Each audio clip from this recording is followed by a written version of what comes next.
Hi, everybody, and welcome back to Everyday Intuition. And this week we have a special guest, author, astrologer, relationship. I don't want to call you a coach, but I'm going to say a muse, Yeah. relationship muse. Isn't that good? I'm a muse too, so I just say things and I call it funny. You should say that. Um, but with us here, we have Sandra Moren, and the way that how we kind of became connected. We're both a couple of budgering YouTube podcasters, videos, and I'm just kind of going through, and I'm like, okay, astrology, and and I'm kind of toying the idea of how much astrology I want to talk about and how many of these I want to do. Of course, I work with tarot and all that other good stuff. And then, I come across, Sandra's face like right up against the camera, and you were talking about this, beautiful change in energy and stepping towards Aquarian, and all these things I needed to hear in the moment. I'm like, that's her. I have to talk to her. And then I see pop up this really cool book that I couldn't wait to get my hands on. Is called Game Changer.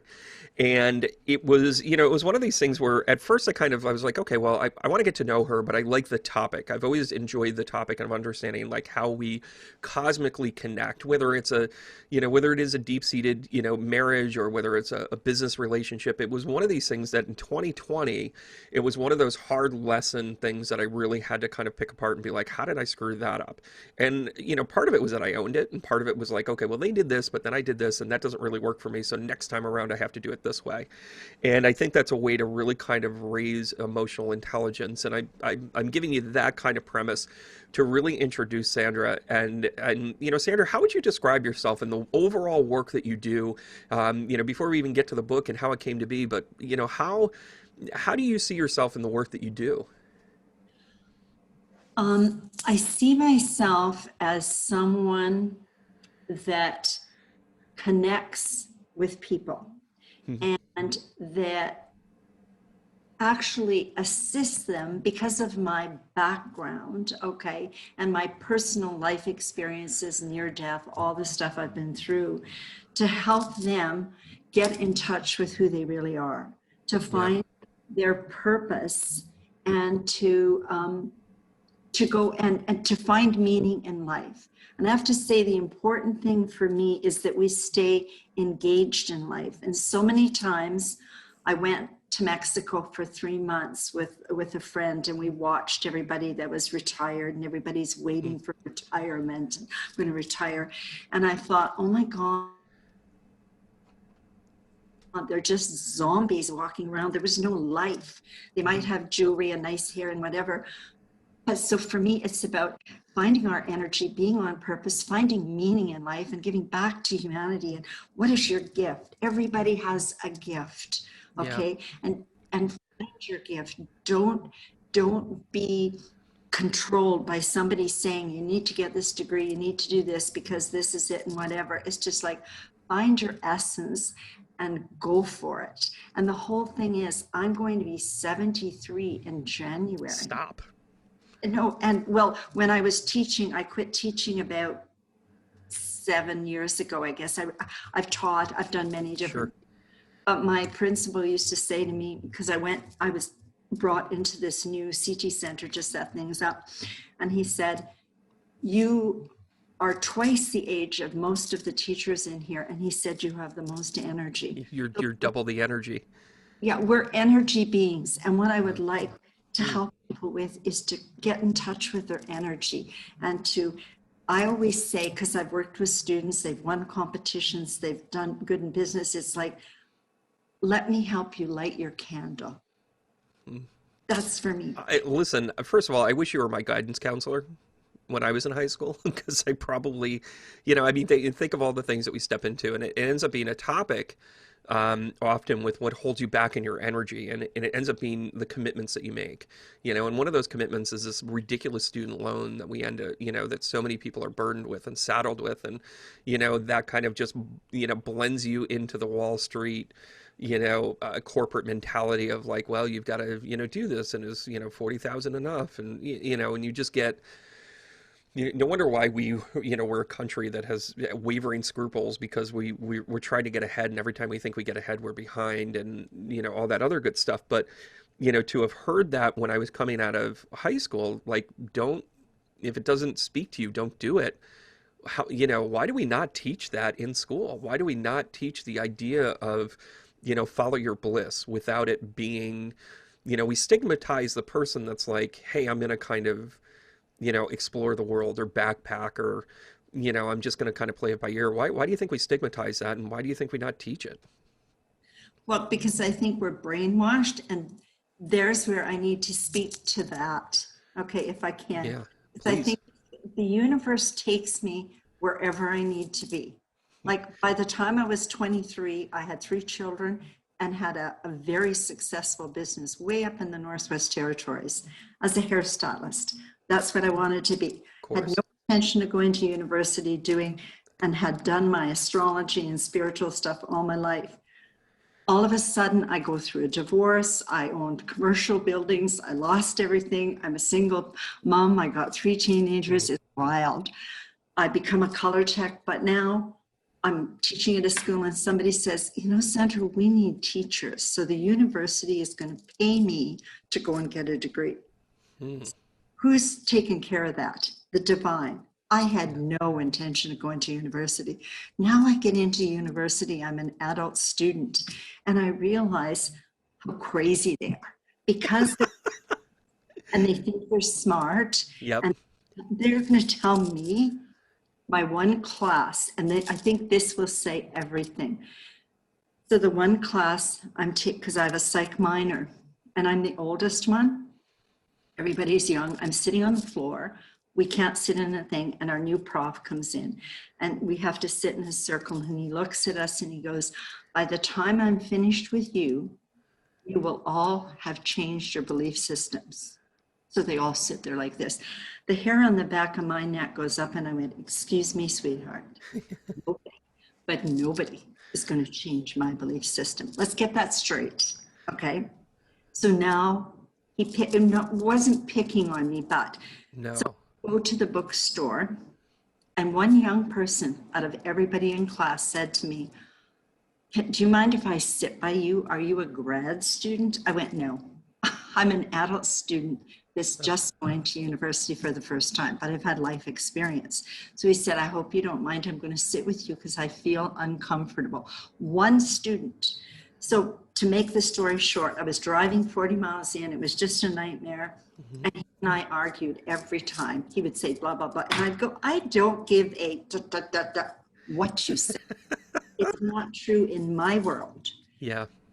So one day I thought, I don't need this. So I surrendered. Hmm. And I went in and I just said to myself, driving in, it's 40 below, I'm just going to go to the psych department and say, I want to exchange a class. I'll go into somebody else's lecture because the psychs were split into practical and the lecture. And then it's nobody's fault. I'll say, we just have a personality conflict. So I went in that day. And when I went in, I didn't say a word. And he'd say something and everybody in class would look at me waiting for me to say something. And I went, I let it go. You know what he said? The experiment is over. Hmm. He said, there's only one person that should be in this class, and that's the woman with the mouth. He said, what I used on you, and you might know this, remember sun, moon? Sure. Okay. Keep going.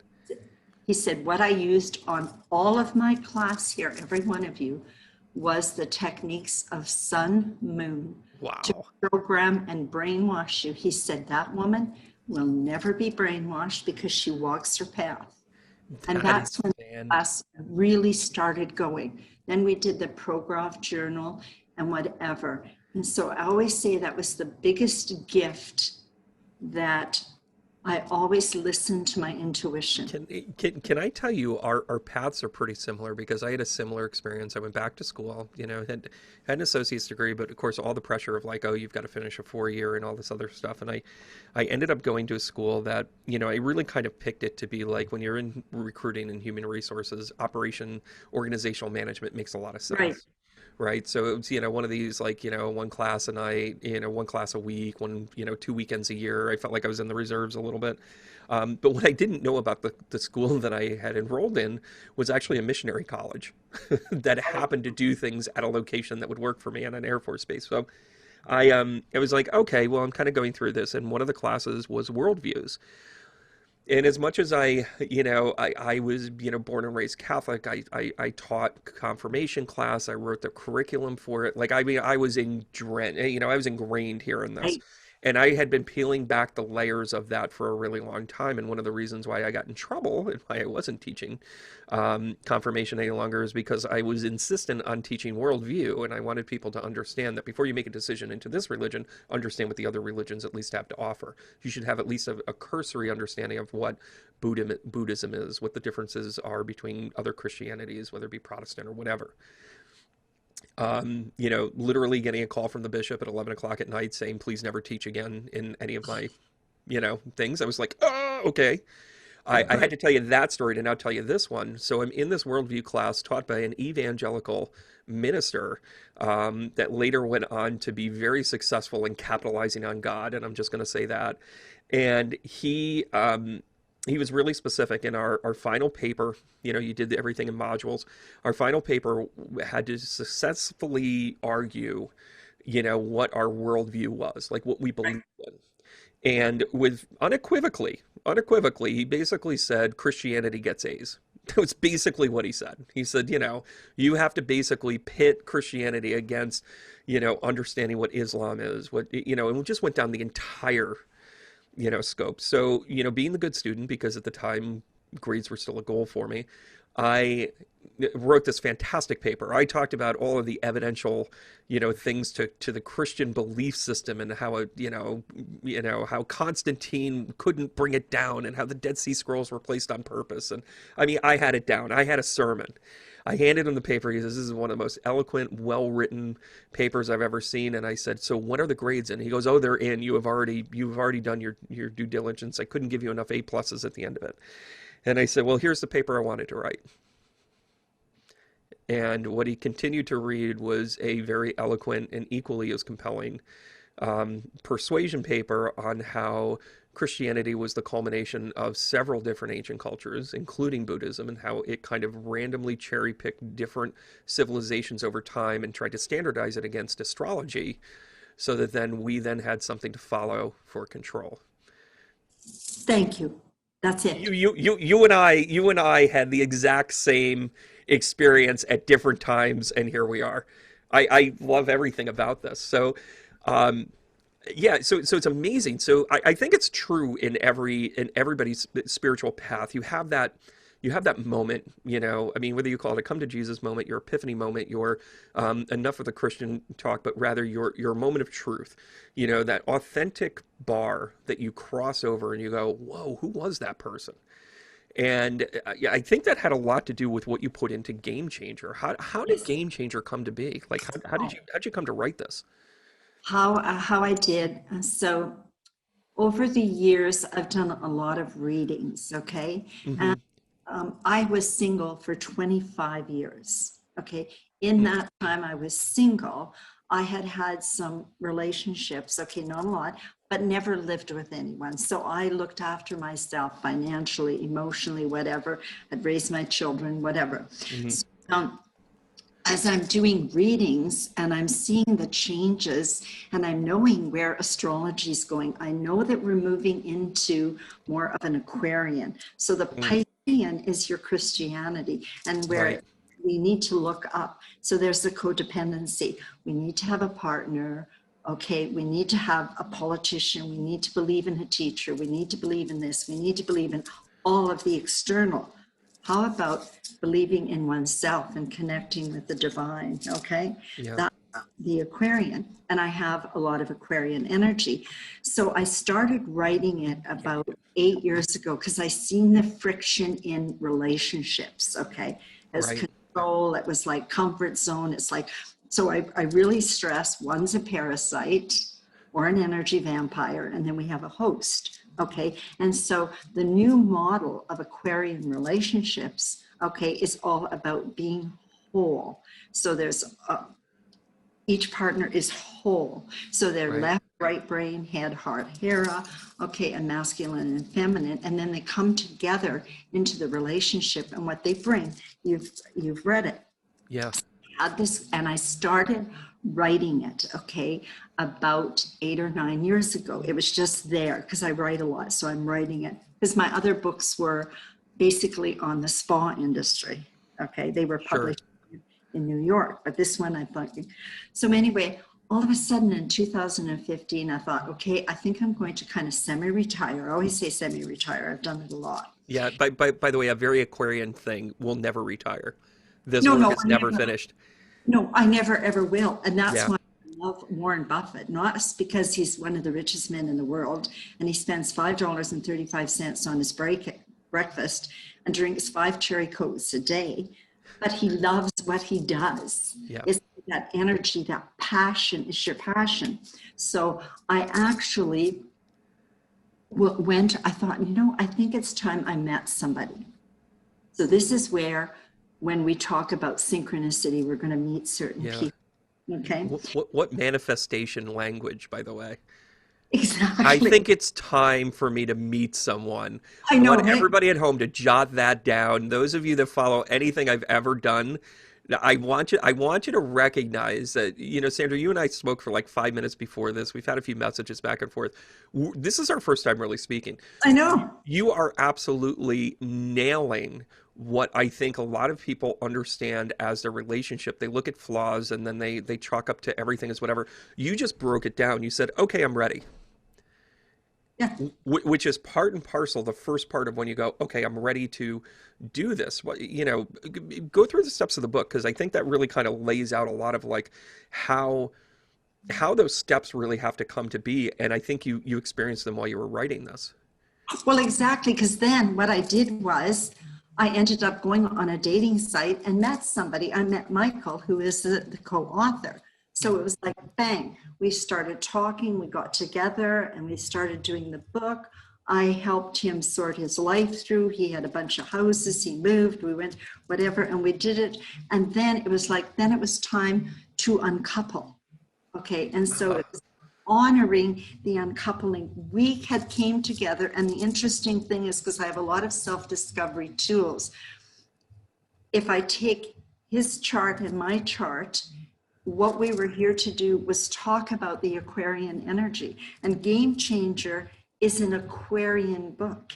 And we are now coming into the Aquarian energy. So it was almost ahead of its time. Okay. So the bottom line is it's about discovering self, honoring self, being self. And that's why Game Changer is so, I actually did a 2-province book tour with Indigo. Okay. With Indigo? With Indigo. Oh, yeah. They just loved me. I have the whole thing, all the flyers and pictures on my website. So I would Wonderful. go, it was 40 below, and I would be there. Of course, listen. I'm a little upset because it's like 18 degrees out right now. We've got a nor'easter going our way, which is why I'm wearing a sweatshirt, which I like never do on film. But it's so cold. I'm like everybody's just gonna have to understand that I'm gonna wear some Yankee colors right now. But it's when you're touring Canada and you hear -40, it's like You're doing it, and you have to go. And even the bookstore said, but yeah, people came out. of Okay. course. Lucky enough, we had the tours. It was out there. I actually had a group, 395 people helped pick the cover because there was 2 different colors we were going to go to. And then I have 3, if you looked at 3 of the different people that endorsed it. Okay. Wonderful. And so I had all of this, it just happened. It just came together. And I trained actually with Jerry and Esther Hicks 30 years ago. Oh gosh, Okay. of course In you did. Edmonton, they came. Of But course you did. I mean, I'm sitting here and I'm like, wow, this is, it I just, can just keep going. I'm going to listen to this. but that's why we have connected. That's Yeah. why we're connected, because we're here to be able to share. And that whole Aquarian energy is about coming into align with self. And it's funny because I was up at 4 this morning and I'm writing a new thing. I just finished the solar eclipse and we're in the middle of this beautiful new moon solar eclipse in Sagittarius. So absolute perfect time. The new intentions and whatever. See, I get goosebumps.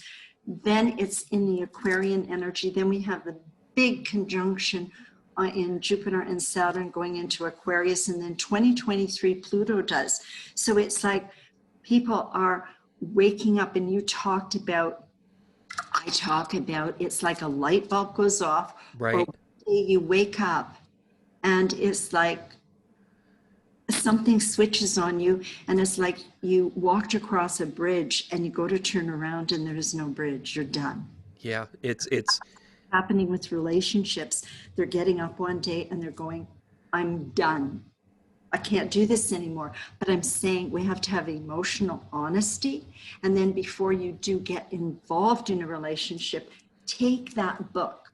Like, I love it because it's interactive. So the whole first chapter is a self-discovery about you. It's like 8 different areas where you answer questions. And you know what? I've said to people that have bought it, I said, if you bought it now, if you bought it a year ago and you went back to do those exercises now with what we've been through in 2020, you are not the same person. Who yeah. are you now? Yeah, I think that this is, you've said a whole bunch that I want to touch base on, and it's funny. One of the things that I'm doing in collaboration with another medium is the connection of, like the conscious couples, astrology chart, if you will, that becomes like, how do you do that comparison? Because there's sometimes, I think one of the things, almost like, and again, I'll pull out a Catholic word here, the pre-Cana before a relationship starts, it's like, what are your pitfalls going to be? What's really fueling you? Where are your goals? Where are their goals? And some of it is really, I hate the term predestined, but some of it has a trajectory based on your birth chart. It just does. As a Pisces, as a Pisces sun in a Leo rising, I have realized, like, when people first meet me, they're like, really, you're a Pisces? And then I'm like, well, yeah, because the Leo is just always kind of then the fuel in a lot of ways. And the Aquarius moon that I have is also, yeah, I mean, there's our connection. There you go. But Right. it's, but that's by design. And I can't tell you how many times, like, the connection has to be, either direct or vicarious through some sort of, something within my chart. I go, oh, we have the same Venus, we have the same, whatever the case may be. And, even in this book, I mean, when you talk about this, and I just want to speak about it for a second, some of the assessment stuff that you're talking about is, you take a look at things like personal communication style, what your boundaries are, how you treat your environment, how you progressively, look at, how you discuss things, how you talk about money, how the know thyself, which is, I think it's one of your favorite terms because you use it 100 times in this book, I know. where you're like, well, and I think it's kind of like, it's kind of like when you read like any thematic book, like a Chicken Soup for the Soul, or, Right. the least bubble that points up next to it, where you're just kind of like, it kind of comes with its own cliff notes. Your buzzword in this is know thyself. So Yeah. you will consistently bring it up, and literally say, like, did you actually look at yourself in the mirror? And how did you progress with this? And I think that's the consciousness of a relationship now, where I don't know if we had it. I think individuals might have had it, but I think as a society now we're moving towards that, because the things that we used to think we were built on are gone. Like, it just like you said, you walk over the bridge, you look back and the bridge is gone. That is the way that businesses are happening. This is the way personal life is going. Our politics are it's completely blown up in the last 5 years, completely blown up. Everything you thought was real isn't. And this isn't a political show, but politics aside, what's leadership now? What is leadership? It really boils down to that person that's sitting across from you, how you connect with them, why you connect with them, how you discuss things, whether you discuss them. What is a boundary for you, and what's healthy and what's not? That I think is the emotional intelligence that we're at right now, and I think that's what we're being called into doing. And talk a little bit about the collaboration of you and Michael, like how you, whose I don't want to say whose idea is it, because in a good partnership it looks the same, but what were the driving forces? What did he bring to the table? What did you bring to the table? And how did you mold them? How'd you meld them rather? That's interesting. He brought a lot of practicality. Okay. Like he is an Iron Man. So he was very practical, very much into his body, very much working out every day and was a strong business person or whatever. And so I was the more spiritual one, even though I'm very practical. Okay. So Right. I had never done a squat in my life. I didn't know what it was. I didn't know those kind of things where, so he helped me with that. I Hmm. got a bike and it was interesting. And I actually said, I went on a walkabout for about 5 years with him. I lived up in the forest. Okay. Mm. We planted 400 trees, did a lot of stuff, and we would sit and talk about this, okay, and go over it. And then when we would separate and come apart, we would still work 7 o'clock every morning and discuss the different things, okay? So it was really about, and when it comes down to it, it was like being really honest. I would have to say the premise for me is because, and one of my people, because I have a lot of people that have done testimonials, one of the fellows, and I'd like to do a thing with you and him one time too, because he's a gene key guy, is Okay. that he said to me, I'm very open to that. people, beware, buyer beware. He said she will cut through and she will tell you the truth. So if you're not ready, okay. And I think the most important thing is to honor what you're feeling and honor your truthfulness, okay. And so one of the things with Michael was he always had to be kind of nice, okay. It was like he just, Yeah. like being agreeable. Well, I'm not agreeable, okay. And so relationships will sometimes trigger. And when they trigger, you can look at it two ways. You can point and be mad, or you can say, boy, I need to do some work. So once we had uncoupled, okay, and we were honorable, I talked about that. Hmm. He did Yeah. talk, was the whole thing is you get really emotionally honest with yourself. And I did a lot of past life work, which all my life I have, Right. really into myself for a full year and went, wow. And so I think what he brought was realism, but he also brought where you have to be nice. Well, to me, it's not about being nice. It's about Yeah. being real. And one of the things I will say that drives me crazy, especially because I was a teacher for 20 years, I've taught in a prison, I've worked with youth offenders, I've had such a great background, is that I believe I don't care how old the children are, you are a family dynamic. So if you're Right. going to break up this family, okay, you uncouple and you uncouple with integrity. So you sit down if the kids are 4 years old, if they're 10 or they're 20, and if you say, I fell out of love with your mom, I have found somebody else, okay?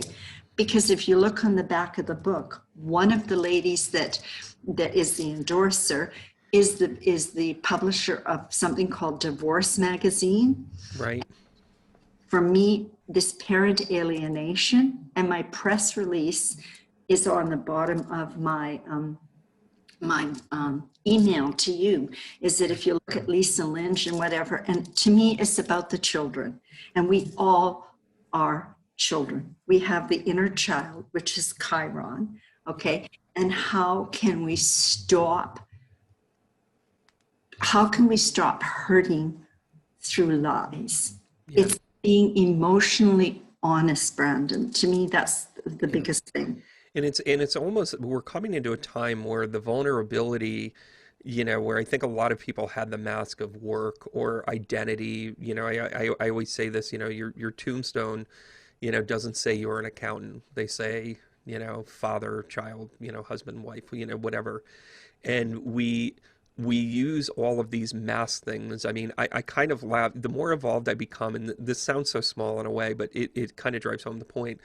I, the more enlightened, more elevated, whatever you want to perceive this as, I get, the less I really could care less about sports. Where 20 years ago, I could tell you stat lines upon stat lines. I can tell you, throw this pitch against this person. I can tell you which running play they're going to do. And it wasn't just being a medium about the moment. It was I just studied it enough. Right. And what happens is that once you peel back all of the layers of all those distractions, then you're left with that one component. And I have someone, I know someone well right now that is going through that whole kind of contentious, split where, this, I'm telling you that just what you just said actually is going to help. I know at least one person, because they're literally right in the thick of it, where the husband and the wife can't get along. They can't sit in the same room. When Oh, one of them does the littlest thing, they're all over it. There's lawyers involved, there's police involved. It's nonsense. It's literally nonsense. And this is a really good reminder that there was a point, a therapist would say, there was a point you were in love. So go back to that moment and find that moment. And if you can't work on it, at least go back to that moment and respect them in that moment, so you can move on. And I think this is a really critical, important tool as we come into this, because I think the world is done with fighting. Does that make sense? yeah, because see, it's done with the polarization. Okay, because the Aquarian is just, this is interesting too, because somebody said, why does it say how to love with your head instead of your heart? Okay, which is really interesting. And the one fellow, Dr. Yvonne Young, who is one of the top relationship coaches in the state, Sure. and that's a whole story of how I met him. It was through astrology, and he Well, was I have a feeling we're going to do a whole bunch of these, just to let you know. right, crazy. But anyway, he said, and that's what I said, it's because emotionally what happens, the hormones work, the endorphins are going, whatever. Yeah. And then all of a sudden you go through the honeymoon phase. So if we look at it more logical, and that's where the Aquarian, because the Aquarian, everybody goes, okay, Aquarian energy is like, yeah, the what is it, the age of Aquarius. I'm going to sit around. Free love. Yeah, we're rejuvenating that whole thing. No, Aquarius energy is, hey, self-responsibility, Hmm. self-efficiency. We have to use now, it's a very impersonal sign, so it's very intellectual. We're going to have some great things like the med beds, a lot of new technology, a lot of things coming out of it. But it's about, now it's time for you to get real with yourself Hmm. and, and get tuned in. And it's really funny that you say, I'm a Leo rising, and you are too. I have a Venus in Aquarius, and you have a moon in Aquarius. Okay. You're a Pisces. And we have just moved from the Pisces. And the Pisces, interesting enough, was very connected with the church. Of And course. people are going to be quite the The what, Jesus sign. The well, Jesus, yeah. the And Jesus symbolism. well, yeah, and we pay to go to heaven. That's all I have to say. Yeah, well, and and again, it's like when you break down, this is kind of the synopsis of the ancient culture conversation when I talk about the Bible. The Bible is a big, giant astrological symbolism. We move from, the slain of the bull, which is Taurus, and then we move into the slain of the ram, which is Aries, and then Jesus represents the age of Pisces. And when they meet the water bearer at the edge of the town in the house is the age of Aquarius. It literally spells out how symbolism is acknowledging that it was meant to bring us through the age of Pisces into the age of Aquarius. Literally, the Bible says it's an expired document. And I know Catholics and Christians are going to rail me on this, but it literally counts that way. It's really funny because I met a man years ago who Hmm. was Greek Orthodox. And of course, my dad didn't believe in religion. He believed that it was outside. We come on a farm. Okay. Wonderful. And so it was like the birds, the trees, whatever. And the priest would come and tell him. you should come to church. And he would say no. But the interesting thing is, this man told me, and I don't know that much about religion, and that's fine, okay, is that he said in their church, you didn't have to go to church. You didn't have to have an intermediary to get to God. And so for me, I always say, especially after having my near-death experience, because the same little lights that used to come to me years ago and I would sleepwalk were there when I went over, okay? Yeah. And the bottom line is, so I'll call it whatever, because I work with all different cultures, okay? And so they're Buddhists, they can be... You're my spirit animal. You know that, right? Pardon me? You're my spirit animal. Oh, is it? Yeah, I'm just telling you. Everything that you're saying, I'm like, yep, that's, I could not, this is just fantastic to me. And so walk me through your past life, your near-death experience. Like, what happened with us? How did it happen? Share as much or as little as you want to, but how did it propel you? I'll tell you.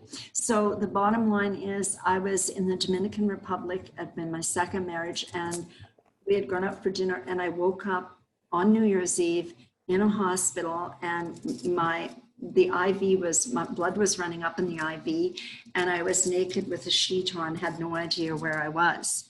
Wow. And basically what happened, there was doctors that came on New Year's Eve. My stomach is swollen. They were dark doctors. My husband was freaking out at the time.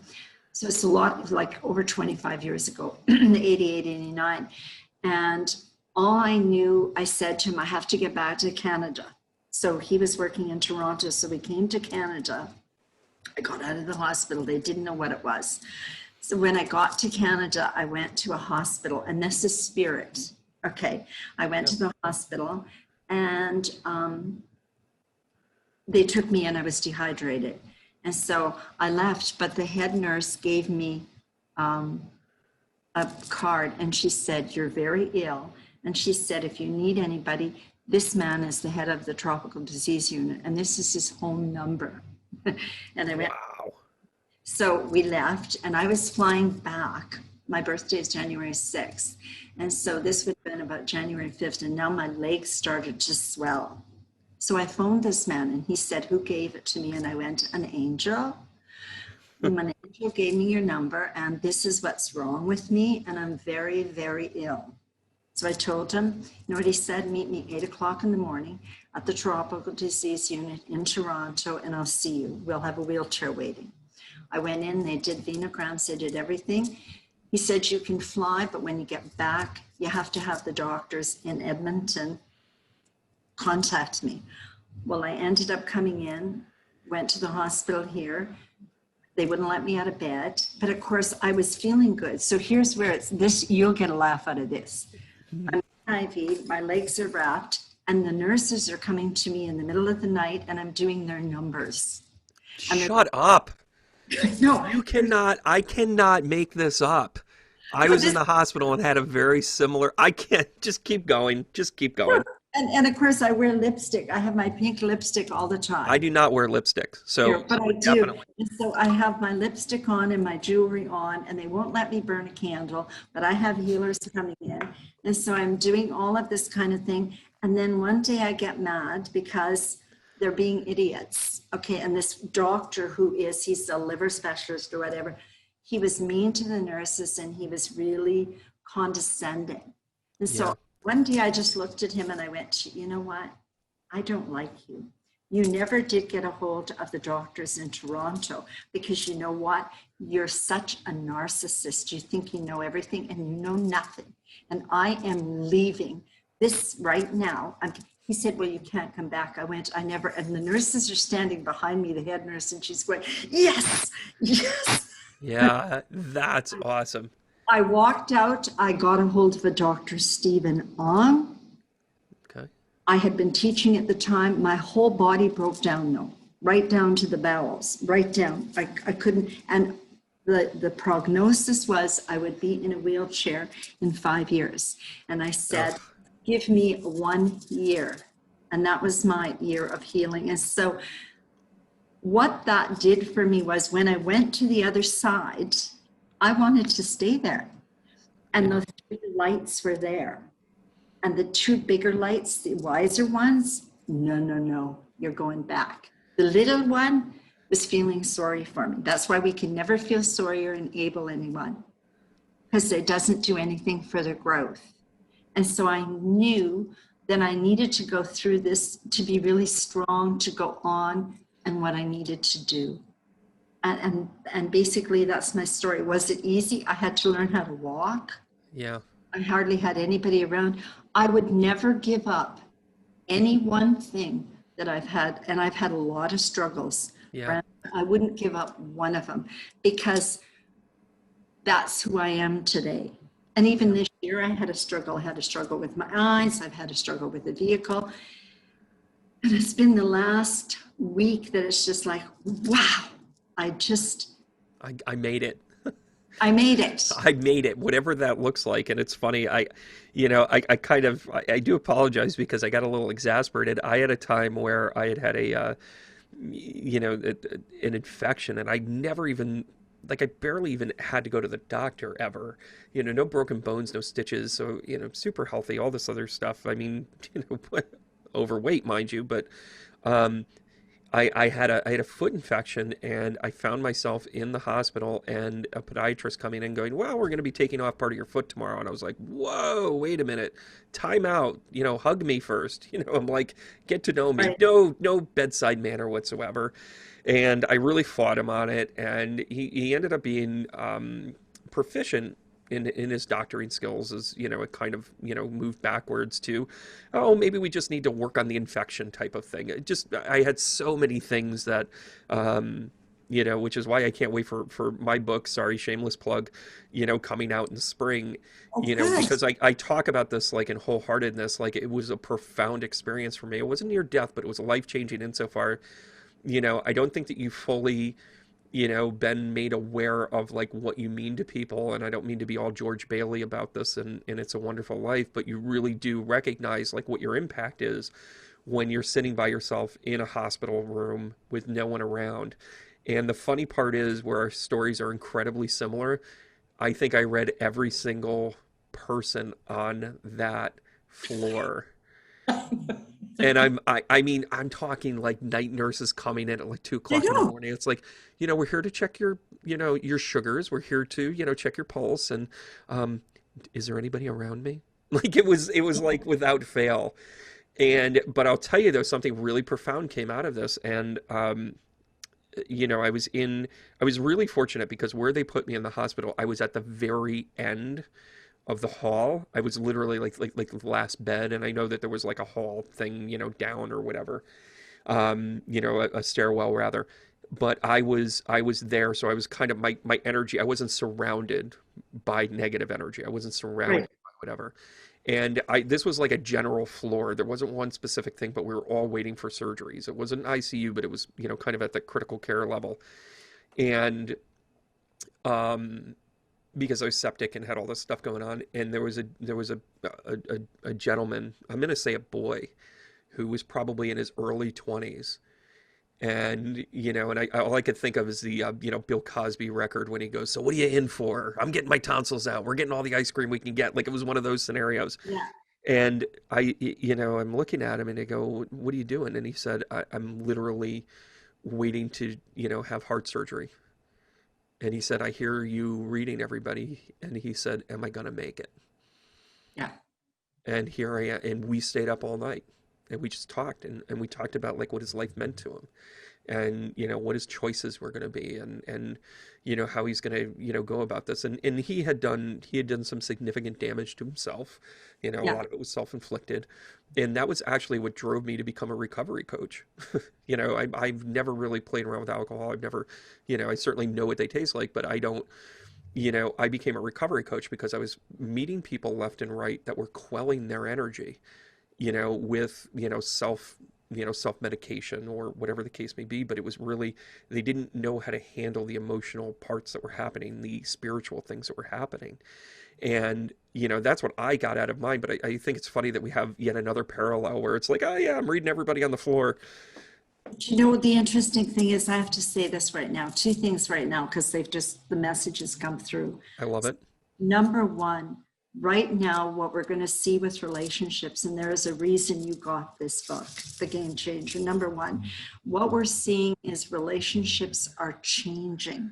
And the interesting thing is, we are to be completing all our past life, ancestral and personal, cleaning it up, letting it go. So a lot of times we're meeting people, and this is the interesting thing, you meet somebody and you're married, and yet you need to finish off something. And actually, there's a man and his wife that are doing on my YouTube channel, we're talking about it. When he first called me, I went, you're a nut, you're crazy.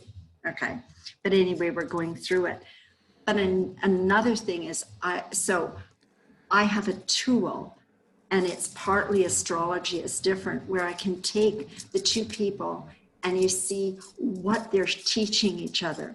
So if it's a Pluto to another, if they're here to here to here to here to here, it's very interesting and they get it. The next thing, when you say you're a Pisces, that's your feet, okay? Of course. Yeah, but the other thing, your weight, and the other thing with recovery and whatever. And this is what's happened. Okay, this is just, I have to share this with you, is just that a lot of people that have any kind of, it's almost like an addiction. I'm going to eat too much. I'm going to drink too much. I'm going to do too much. Hungry eyes. But especially with weight, I find what it is that you're protecting yourself, because you're very vulnerable. You're protecting yourself.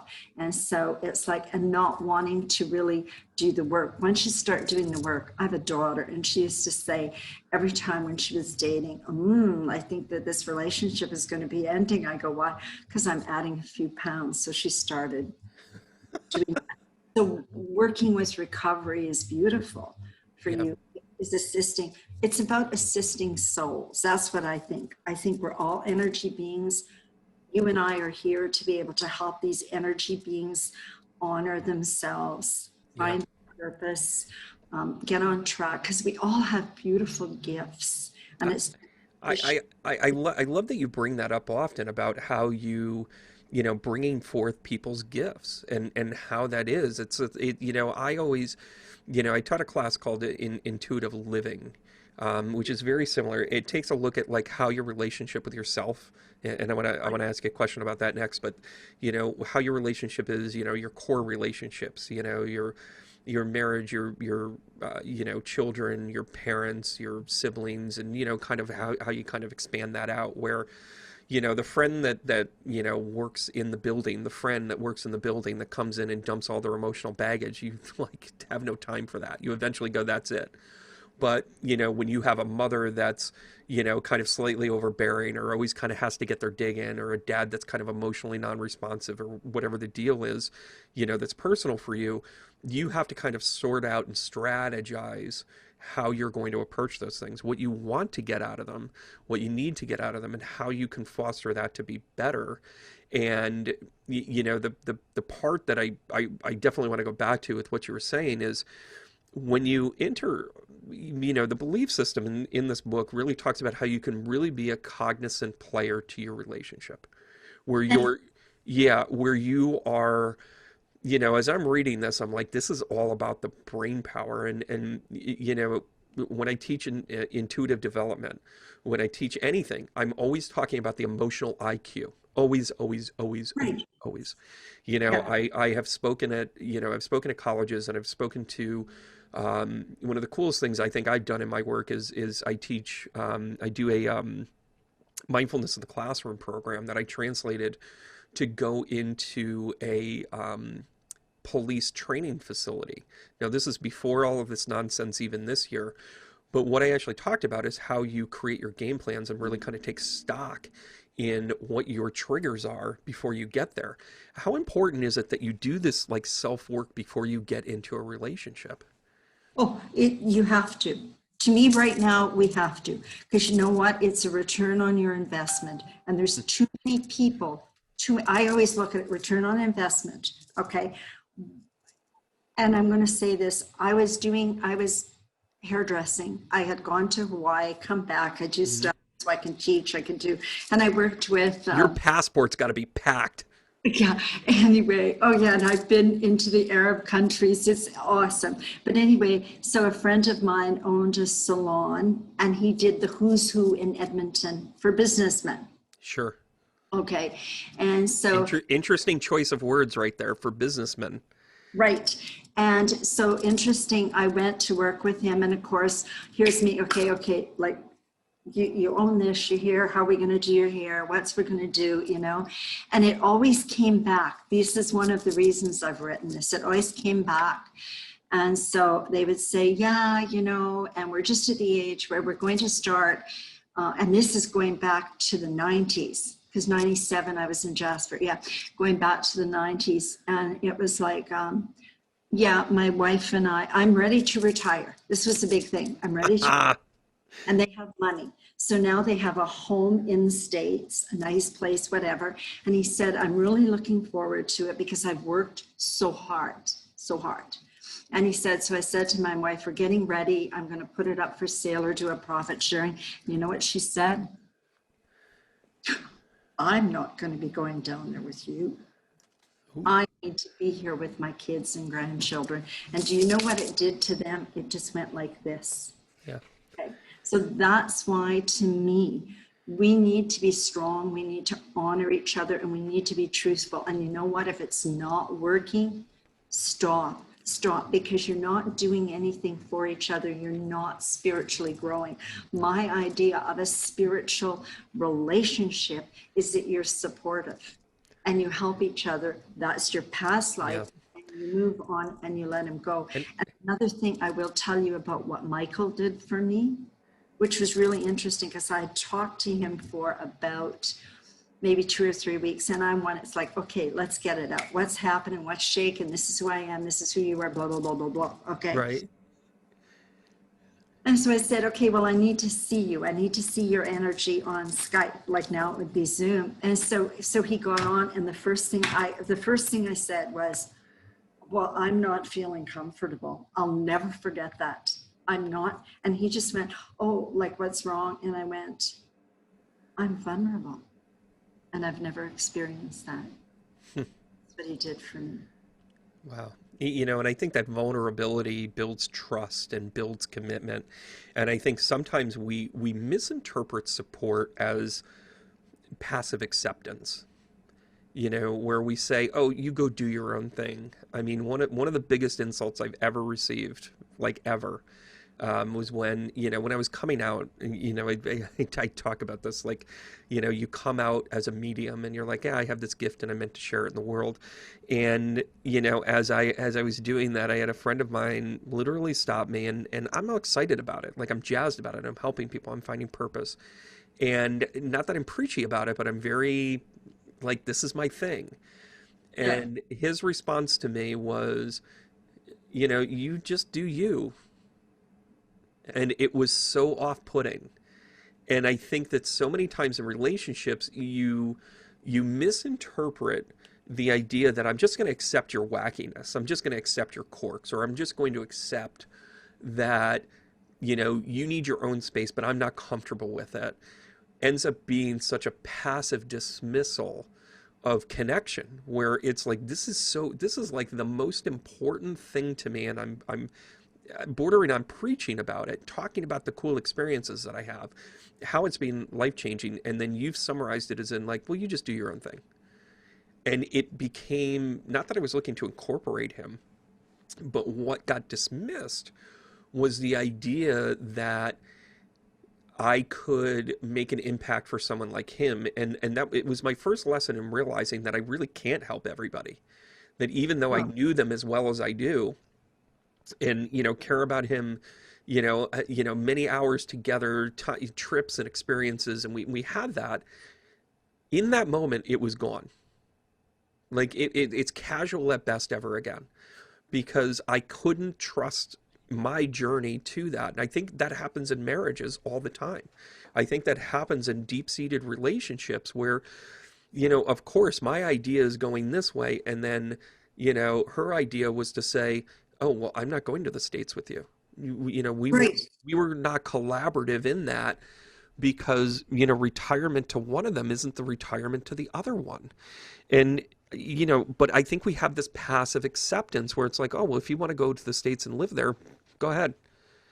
And then we were left with the, well, she didn't love me, or he Right. he didn't respect me, or whatever. He has every right to sit there and go, ah, you do you, but he had to communicate it in a way that put me in a place where I was like, you're never going to respect anything that I'm saying about this, and I have to respect that you're not going to respect that, and this is where at best I'm never going to open myself up again. Right. And I think that's what happens. People will shut themselves Hmm. down. They live in their little bubble and they're safe. And so I have people, they either really like me or they really don't like me because I have a Pluto. I have such a hard time thinking that they wouldn't like you. Now, No, that being said, I know you're the type of person that delivers something to just rip the band-aid off and be like, well, Brandon, you don't floss in the back. And I'm like, oh, I thought I was better at that, right? You know, but so see, that's just it in the astrology chart. Where are the nodes? So what you came in here and what your gift is and what you need to move towards, I can see. But one of my teachers, because I have had many teachers, were sitting in a class, like this is maybe 40 years ago, and she said to all these, they were all women, and she goes, does Sandra Alexcae, does she kind of piss you off at times? And they go, yeah. And we don't know why, because she's never done anything to us. She's always nice, I love that. whatever. I And you know, love that. no, it's true. And you know what Chris said? It's because she has Pluto in the first house and she can see through you. And Yeah. so So what's in your first house? What's your I have rise? Pluto. I have Pluto and Leo in the first house. Jeez Louise. So you can see through people and you really don't care about like, I don't even know. Like I can remember because I worked with the Aboriginal women for 13 years yeah, and start them and come back. And they went to a college here. And so the one said one day, well, you're looking into my soul and whatever. I went, oh, for God's sake, I'm not looking into your soul. There's 20 of you here. I haven't got time to look into your own souls. I'm just trying to help you. I'm trying to deal with my own soul. So it's something that is just there that sometimes you're not aware of. And I guess that makes them feel, I don't go into a room saying, oh, I'm going to look at everybody there. Okay. And I'm sure you have felt this. I quit going to a lot of functions. Quite a private person for the right. simple reason that I would go in, like say at Christmas, and I would sit there like I'm not one that works the room. I'll sit and I like to watch and whatever. And so I'd see one woman looking at another and saying, oh, you look nice, you've lost weight. But then I would hear what she's really saying, like, Ugh, bitch. And I yeah. go, what?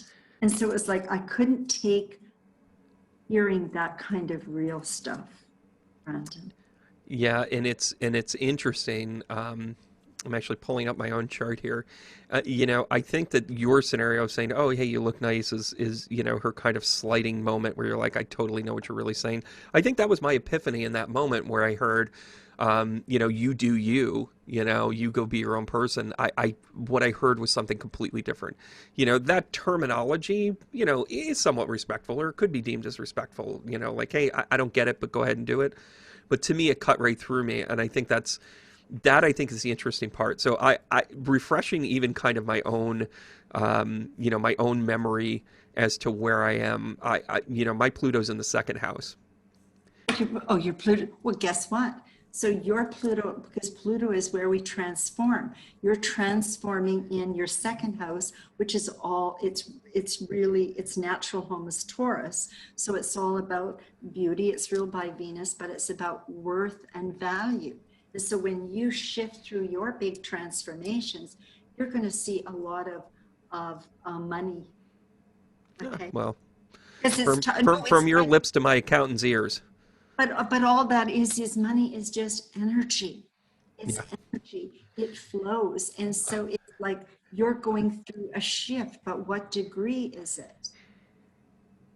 You'll have to send me your chart and we'll do You know I will. You know because I'm fascinated by by the astrology of something. And I want to bring up one more thing of the book before we wrap up. But, with the astrology of the day, and we're recording this, we're a few days away from the solstice, here in 2020. And, we just had the eclipse.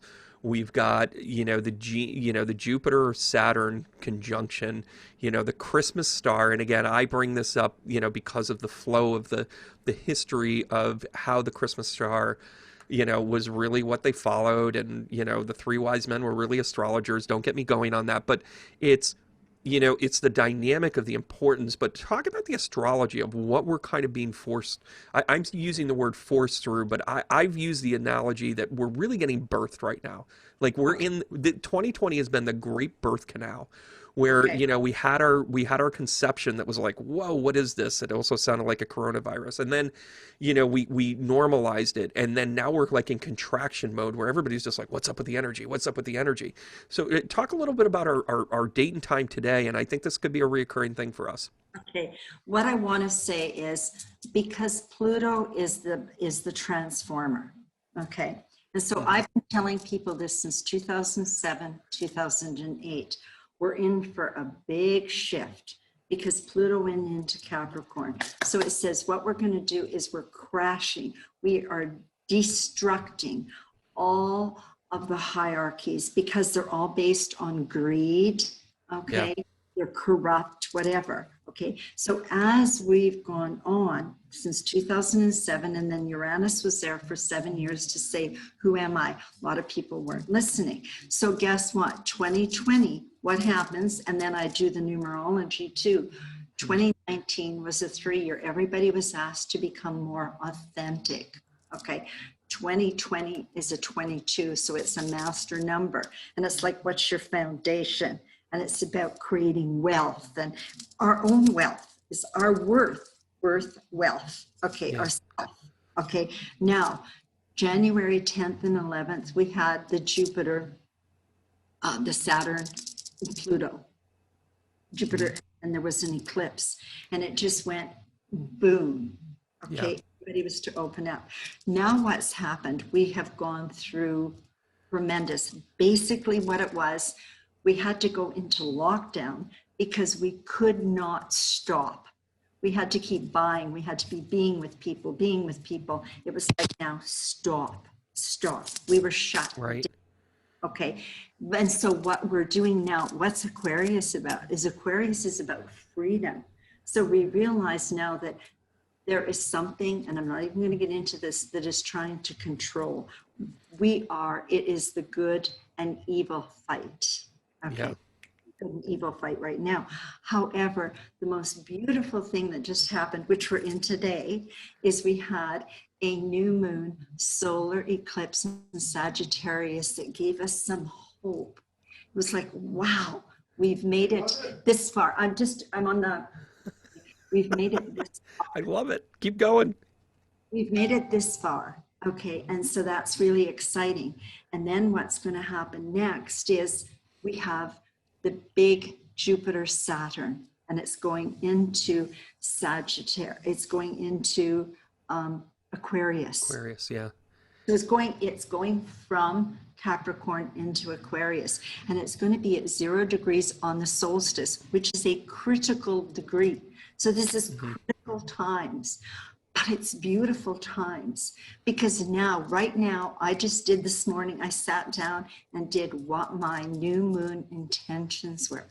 Oh, and isn't that the way that I think we have to really kind of grow with this too? Is you bring up the ownership of Yes. like of our energy, and bringing up, I teach a class called Mastering Your Energy, which is just a series of things of just centering yourself, of just centering your energy, doing simple exercises that allow you to center with that. And when you say new moon intention, or you bring yourself forward into what you want, how you manifest, it's so critical that you take on the responsibility yourself and say, I have to do this. If not me, then who? And you're responsible for your own part of it.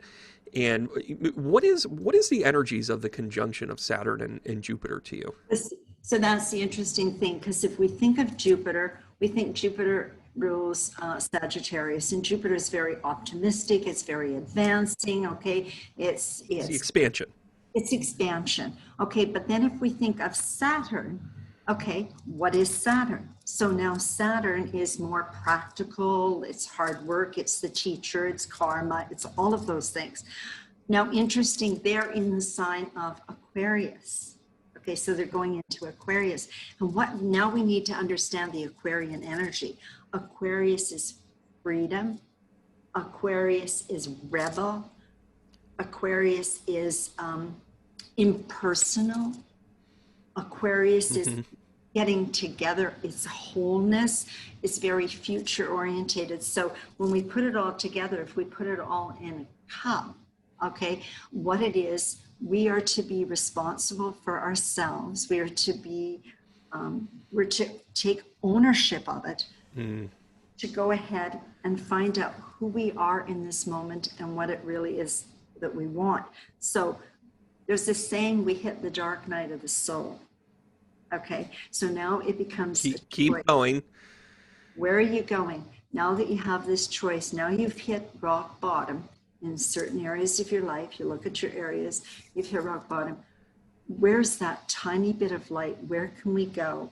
And guess what? And a lot of people are talking about the Pleiades, the Stargate, the Alliance, whatever. Sure. I say, nobody's here to help you, baby. This is your journey. This is you get up and you walk. No. Yeah, and it's so funny. One of the lessons that I really kind of had this vision, and I really realized how, it's funny. I'm sure the people that I used to know that still tune in and watch these, things, that for whatever changed in our role or our connection, I really had to learn in the last couple of years that I had this vision of like this whole commune, this whole idea of, I know, shake me off if you want. No, this is perfect. We're going to talk about it. I love that. Okay, go ahead. Because it was the idea that I could culminate a bunch of, healers, energy beings, any, light workers, whatever category you want to have that in, whether it's from therapy to counseling to mediumship to massage to nutrition to astrology to shamanism. And I really kind of had this vision to say like, hey, this is all this thing. Well, the way it got portrayed was like, oh my gosh, this was like, the Leo rising's got to have his ego and he's got to have these people on board and all this other stuff. And the reality was I was actually looking for them to pull their weight and do their thing. What I've realized in the last year plus was that I basically was like, no, you're not pulling your own weight, let alone you're looking for me. And what I realized was that it was this juncture, and this has everything to do with not only the astrology that's going on, but also what you talk about in the book Game Changers, is that, you realize that you've got to kind of be, in order to be a good partner, you have to be a good soloist. You have to bring something to the table. Yes. And sometimes bringing to the table, if you think saving somebody is bringing something to the table, you are doing everything wrong. Everything wrong. Like, and that's, so whether you translate this into the personal business, side of this where you're in connecting, when somebody comes to me for a reading, they're looking for closure. They're looking for connection. They're looking for guidance. That's my job. My job is not to text them a week later and say, so how's it going? How are those steps? And that was something I learned really early in my career where I was just like, that's just too much. So, I've gotten it like in baby pieces. Then the big transformation was, this is the stuff I'm going to do my own. I have talked about doing a podcast YouTube thing forever. I've had the equipment sitting around forever.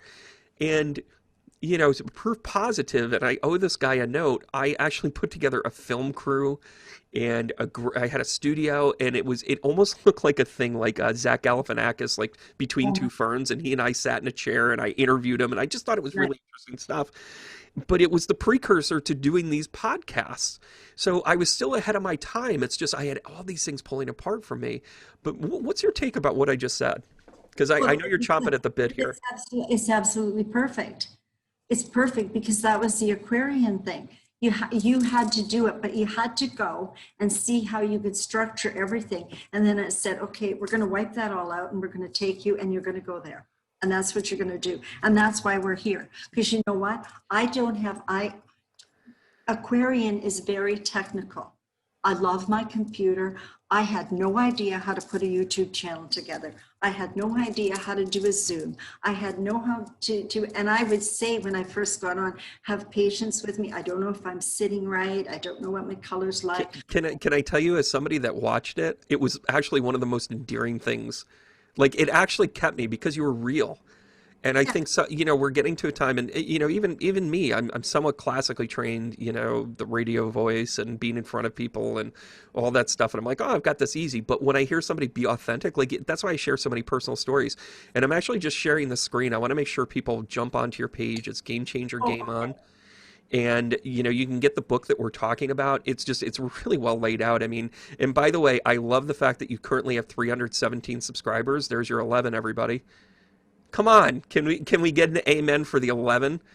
I should probably take a look at mine, you know, see where I'm at here. But oh, it's true. And guess what? My birth path is 11. I'm, of course it is. Of course it is. I'm a life path 6, so I'm supposed to change stuff. you're supposed to change stuff, but it's also ruled by Venus. So it's all about beauty and worth. You come back to, because your Pluto's in your second, a lot of things happening for you there. Oh, that's perfect. Thank you. You know, and I love this. And by the way, total kudos on this. You and I also, I think you and I like launched our page pretty much within the weeks of each other. And you know, something that I've noticed too. And again, you're going to go to Game Changer Game On, you know, and like and subscribe there. She's got great videos on here, especially the relationship stuff. Some of the guests that you have, you know, talking about in the moment relationship stuff. And this really is something in 2021. I think everybody needs, I mean, absolutely needs to, you know, set aside time to do that self-important discovery of taking stock of where you're at, and don't beat yourself up. Careful of your self-speak, but then be able to really kind of assess, like, where are you going with this? We do it every year, but it's, you know, if I see another person do a damn vision board, excuse my French. Oh, I'm sick of it. I'm sorry. It just, you know, it's a quick way for, you know, Karen to get a quick $20 down at the spot. I laugh about it because I'm like, what are you putting into this? You know, I think these are real tools. When you hear people talk about relationships, the challenges that you have, the becoming, the astrology, where the thing I love about your videos is that you talk about this, you have something prepared, but then you also really talk off the cuff, where when you talk about it being like, you have to figure out what this means for you. You are the perfect messenger in that moment, because what you're doing is exactly what Spirit's asking you to do, which is don't overthink this. Don't try and translate this. Don't try and make it quirky. Just be the messenger. The right people are going to see that. So when I saw that, that's what made me go, I'm going to watch this a little bit more. At first, I'm like, I'm going to have her on for astrology.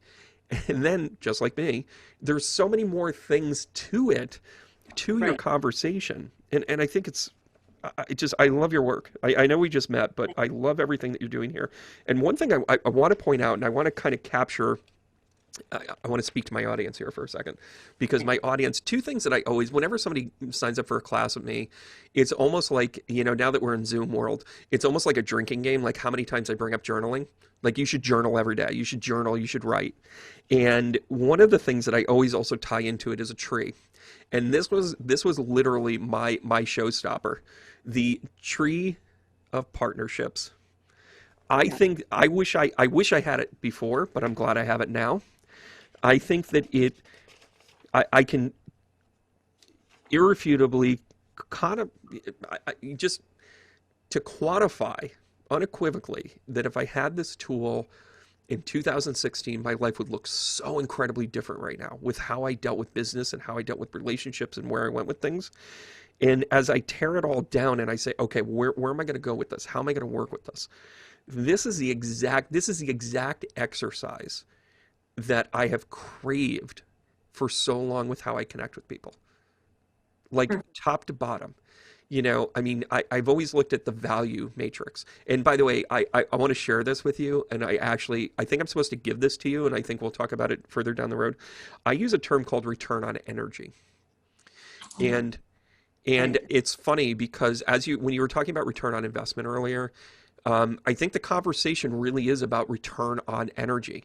It's not, return on investment only talks about the time value of money, time value of that energy. When you talk about return on energy, why do we get a cup of coffee with somebody? Why do we hold the door open for them? You don't get any monetary return on that. You do get energy. You feel better. Right. You pass it along. The way that you have this tree of clarity, laid out, it's meant to be like a partnership thing. It's meant to be like Right. you do yours, I do mine. And so many times, and I've already taken things from this book. I'm actually working with somebody to regenerate the mindfulness in the classroom, to rethink it in COVID times. And I said, I'm going to sit down and I'm going to do my business plan to this, and you're going to do your business plan to this. Right. We're going to come to the table and we're going to see where we match. We're going to figure out where our planets align. We're going to figure out where our houses are. What's your strength? We should have both synchronicities in places, and we should have complements in others. Right. This book freaking nailed that. Like, Sandra, I don't, this is like, I'm not, this isn't a paid endorsement. Click on this and buy 100 of them. I don't see a dime. I'm literally, I cannot profess enough how clear and concise this, this 160-page book is. You really, like, do you realize what a gateway you have been for people that have been trying to figure this out? Do you know that? I think somewhere in my heart I do. And that's why, I'm not concerned about where the sales are or whatever. It's going to come when it's supposed to. And it was ahead of its time. It's an Aquarian thing. It was something that I needed to do. That all I know is that, and a lot of it was downloaded to me. A lot of it was just there. And one of the things I do know, because there is I'm a Capricorn, so there's a strong business sense to me. So what Right. did I do? I went to all because I did in Calgary, I did astrology in the Big Indigo bookstore. So I can really connect with people. But I went to the different stores, and I went to the Indigos and the Barnes and Noble, and I said, where's your relationship? They didn't know who I was. I Yeah. said, I want to see the relationship. And I'd say, what book do you recommend? And it was like, well, I don't know. And I went to one lady. This was in Edmonton, and she took me there. And I said, so which one is good? She said, there's only one good one. And I go, what is it? And she said, it's the language of love. And I go, I know that one very well. And I said, why would you say it's good? And you know what she said? Because it has interactive exercises. And I said, I can hardly wait until you see the one that I'm going to co-author, because it has. And she goes, really? So take it a year later. I am in her bookstore doing a book signing. And she walks up and sees me, sees the book, and she goes, it's you. I go, yeah, I told you I'd see you. She opened it to the first chapter, seen the exercises, the interactive exercises, and said, put one aside for me. I'm working right now. I'm coming to get it. That's all I can say. It's just like, it's there. So, It's so, there. I, yeah. This is the best ever. So, first of all, I love your stories. I think we should do this on a routine basis. Vice versa, we'll do a home and home. I'll be Yeah, a I guest on want to do yours. one with you so I can put it on mine too. Well, and listen, we'll make this happen. I'll send it to you, and I'll make sure you can download a link and all that other good stuff. But listen, two things. Um, do you mind if I pull tarot cards here? Oh no, that would be great. Do whatever. Good, because I already did it, which is part of my Leo rising. I kind of ask for permission after I do it. So right out of the gate, your King of Cups. So of course you're like, you have figured out and you have mastered the ideas of like love, how you spend it, what you spend it on, you get a return on it, a return on energy, and you totally kind of own this. You guys are going to laugh at this. I cannot make this up. Whether you realize it or not, you can watch me go back and shuffle it. This is how the cards laid out. So you're nothing but a celebration right now. You're a Three of Cups. The Three of Cups comes out when you talk about the celebratory, where you feel like you've arrived. And it's funny that we use that terminology, that it's the celebration. And then in the middle of this 5-card spread, do I not pull out the Choice card, the Lover's card? The idea that, this is what your path is about, to really kind of help people with their choices. Right. Like, this is your path. Oh But my God. wait, But wait, there's more. I feel like I'm Okay. Crazy Eddie on like 2 o'clock TV in Manhattan. So Okay. the next card up, of course, is the Ace of Love. This, the Ace of Cups, which to me is more, when I see this, especially when I'm talking to somebody that has really started to kind of piece things together, this actually talks about your soul fulfillment. So you paid attention and you became your own soul path. In other words, you answered the call.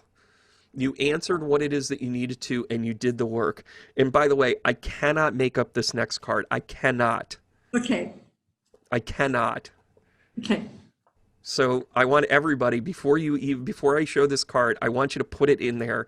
And what you're going to do, if you type in the correct answer, and again, if you do it after the fact, I can't really, talk about it, but if you interact with the page and you put down what card it is that you think I'm about to reveal next, I'm going to pull a winner from this. You're going to get a free 1 hour tarot reading with me. We'll go through the whole thing, and I'm definitely going to get you connected. I'm also going to send you a copy of this book, so you're going to get two things.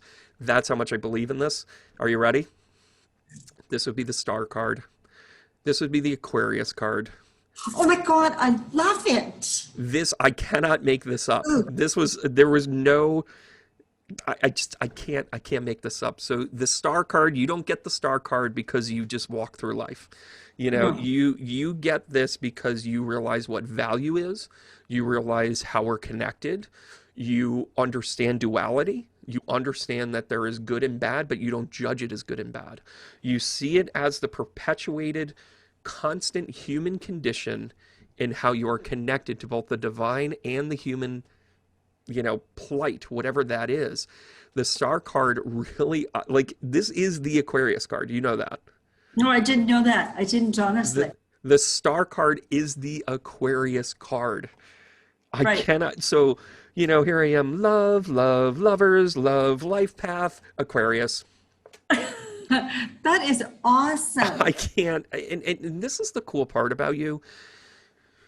The resonated effect that I think that you have with your work, I think is really sustainable. And again, I can't help it, when two cosmics, sit in the same room, we're going to read each other. I think if people were paying attention, you were really kind of reading my circumstances or my situations, and you were giving me advice because that's how you operate. When I sit with you, I'm at ease. I'm at peace. Of course, you're going to have a conversation about how when you were at university, people would want to sit near you because of your energy. And I think that is, at the end of the day, that's our superpower. Our struggle, our challenge is figuring out how to best be the person to sit next to. How do we create our boundaries? How do we create our message? How do we create our purpose? And I cannot tip my hat enough to what you're doing with the Game Changer, with your astrology connection, all of it. I think it's fantastic. And I can't thank you enough for being a part of things here. Oh, well, I thank you so much. And I can hardly wait to interview you because I want everybody to know about you because I've been fascinated from the moment that you did put a comment. Something drew me. And then I went, how come I can't see his website? How come I don't know more? What sign is he? I'm thinking all of these Oh kind my of. gosh! Listen, I'll send you all my info with that. Yes. And one of the most fascinating things that I found about my chart, and I go back to my chart once a year. I look at it. I'm like, where am I at? What am I? Even though I go back to the natal chart and I look at it and I'm like, it's static. Like you should remember that after a while. Well, I purposely don't see things. It's like watching a movie again and you're like, oh, I never saw that again. Or I didn't see that quirky thing, or did you see that? I think, like even still when I looked it up because I don't memorize it and I'm laughing because I'm like, of course, of course, Pluto's in my second house, as you're talking about the self-worth conversation and that connection. And I'm laughing. I'm like, well, of course I didn't look, I might have said it in passing, but now is the time I'm supposed to remember it. And it's perfect. But another thing is part of my reason, if you go to my website, is it's an 8. I'm all about the 8, which is the sign of infinity. And all it is bringing our spirituality down and utilizing it in a practical way. And we connect with it where we are connecting with the divine. Yeah. Okay. So that's basically what we're here to do. Okay. Is to to do that. And it's just to be. And people will judge whatever. And there was a time where they judged me. But you know what my dad used to say? That was it. He's the one that gave it to me. They would come to him because I was a bit of a rebel. Okay. Not you. 13. And so people would say, do you know that Sandra was doing this on the weekend? Like maybe she was dancing on a table. And he goes, the girl, you never know what that girl's going to do. And my birthday's coming up and I'm going to be 73 and I'm proud of my maturity. And I believe that I have found the elixir of life. Well, according to your cards, you nailed it. Yeah. I'm just telling you. I mean, this Ace of Cups, like this, cards are never of weakness or by chance. And for an Ace of Cups to come out as we're talking about your life's work, I mean, this is literally your life's work. And I mean, I know you look at it as in like, well, it was the last 8 years. It was this relationship. This is what we got out of it. You know, the uncoupling, the coupling, like all of that was part of what you needed to put into this. Oh, yeah. It is your life path. It is I can tell you that if I was to go up to the Akashics right now, it would lay out, this is by design. We needed her to meet him. We needed this inspiration. We needed him to be practical. We needed her to do this. We needed Brandon to, type in astrology, chart, and then for years to pop up and for me to sit there and go, yeah, this is it. Right. Nothing by chance. Yeah, I need to say is that it's funny because one of my teachers is 96 years old. I love her. And every Sunday I'm with the ISAR. I'm connected. So I've had many teachers. But I went to have a reading with her about a year ago and she goes, wow, because I've had different teachers. And she goes, you're getting ready. I go, ready? And she goes, if you notice, Saturn is coming up. It was in 4th, 5th, 6th, and it's at 2 degrees. That's why I look at the degrees. And she goes, for the first time, now you're coming out.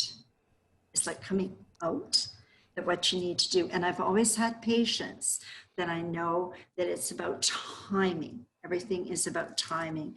And you just have to wait for the timing. And when you say you look at your chart every year, I say that because I have a little audio on my website. And I say, you know what?